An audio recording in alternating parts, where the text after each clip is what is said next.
Earlier, we were able to run this app onto our device. You can see here, emulator. And it says, hello Android. It's really small, I apologize, but believe me, it's there. And I know you're following along. You should see hello Android.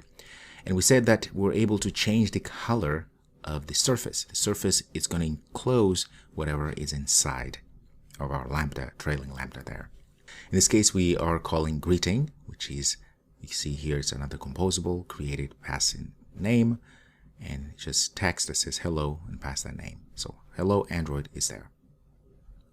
If you hover over our surface, again, you'll see that there's this parameter we can pass, or in this case, argument that we can pass, called modifier. A modifier is a very important one. So let's see how this works. So I'm going to say enter, and then I'm going to say modifier, as such modifier is equal, put a comma there, modifier, we're going to invoke modifier. And the moment we do that modifier, we can go and start invoking the methods that come with modifier. So in this case here, let's say I want to go and find fill max width. So the fill max width, what it's going to do is it's going to fill the max width that is available. Let's see how this works. So I'm going to go ahead and run this. I actually got the fill max height, not width, but you can see here is the same idea. So because I said fill max height, you notice that we have the entire height of the entire screen. If this screen was larger than this, it would have done the same thing. It would have taken up the entire screen. Obviously, we can do the same thing with the width, which is in first place. That was the first thing I wanted to do, but it's okay. This works. So how do we get to fill max width?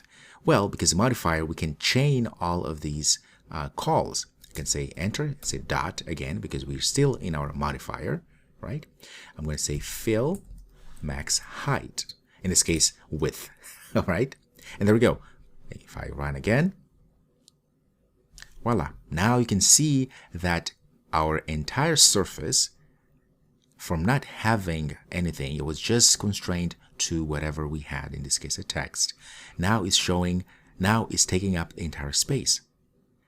And what I can do also, I can continue chaining. I can say dot padding. For padding, I can pass all different kind of paddings, right? There are different functions with different parameters. But I want all to say all. In this case, named arguments there. I want to give, let's be exaggerating here, maybe 59.dp. I have to pass .dp because that is the unit that is recognized in Android. Okay, so 59.9 dp, that is how much padding I'm going to have around this surface. Is that true? Let's go ahead and run again and see. There we go. So we give 59 dp around the entire surface. When it said around, it is indeed around. So now you can see that the surface has shrunk a little bit, right? All sides by 59 dp units. So you can see by using modifier, you can modify, you can customize the views, the UI instantly and quickly. This is very powerful and we're going to be using it a lot. Obviously, I went straight to our set content, and in that case, to preview or to see the changes, I have to run, right? I could have done the same thing, obviously, here as well in our preview or inside of this composable. Or inside of this composable. It doesn't matter, right? But I just know that at the end of the day, if I want to push all of those changes so I can see in a screen, I have to put inside of our set content. It makes sense. This is where we're setting the contents of our app. Very well. So this is not a big project, as you can see. It's just a way for me to show you small things here and there so that you can still get the full idea of what Compose is and how powerful this is. Now, the main thing you have to understand here, I would like you to really take away, is that a composable function such as this, we didn't create this one, although it's very similar to this show age, but a composable function is very powerful in so many ways.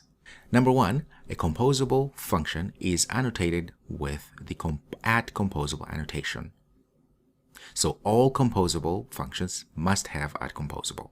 That is not negotiable. So this annotation, what it does, it informs the compose compiler that this function is intended to convert data into UI, because that's all we're doing here. A compose function converts data into UI. What this means is that this greeting, or this show age, doesn't matter, but this greeting here, what we do, we're passing data, right? That's all we're doing. And this data is actually being transformed or converted into a user interface. Voila, you see there, hello Android.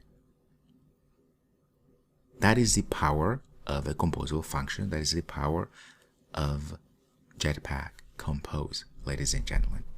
Because a function takes in data, the composable functions then accepts those parameters, right? We can pass as many parameters as we want and accepts it, and then we can do something. In this case, we're calling yet another composable that we didn't create.